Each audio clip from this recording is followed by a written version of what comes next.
পটুয়াখালীর মির্জাগঞ্জ উপজেলার দক্ষিণ আমরাগাছিয়া গ্রামে ডাকাতির একটি অদ্ভুত ও চাঞ্চল্যকর ঘটনা ঘটেছে। গতকাল সোমবার দিবাগত রাত ২টার দিকে ওষুধ ব্যবসায়ী সোবাহান হাওলাদারের বাড়িতে একদল মুখোশধারী ডাকাত ঢুকে পড়ে। দরজা ভেঙে ঘরে প্রবেশ করলে আতঙ্কে অসুস্থ হয়ে পড়েন সোবাহান। কিন্তু আশ্চর্যের বিষয়, ডাকাতেরা তাকে পানি পান করিয়ে সেবা যত্ন করে সুস্থ করে তোলে। এরপরই তারা স্বর্ণালংকার, টাকা ও অন্যান্য মূল্যবান সামগ্রী লুট করে পালিয়ে যায়। একই রাতে সোবহানের ভাতিজা স্থানীয় প্রাথমিক বিদ্যালয়ের সহকারী শিক্ষক জহিরুল ইসলামের বাড়িতেও হানা দেয় ডাকাত দল।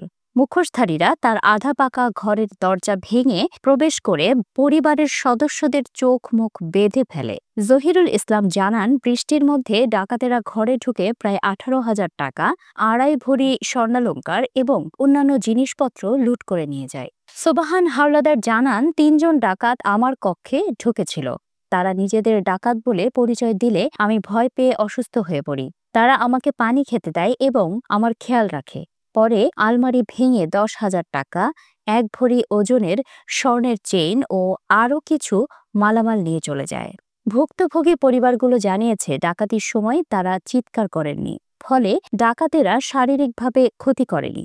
2টি বাড়ি থেকে প্রায় 3.5 ভরি স্বর্ণালংকার, 38,000 টাকা এবং আরও কিছু মূল্যবান জিনিস লুট হয়েছে বলে দাবি করা হয়েছে। এই বিষয়ে মির্জাগঞ্জ থানার ভারপ্রাপ্ত কর্মকর্তা ওসি শামীম হাওলাদার বলেন, ঘটনাস্থল আমরা পরিদর্শন করেছি।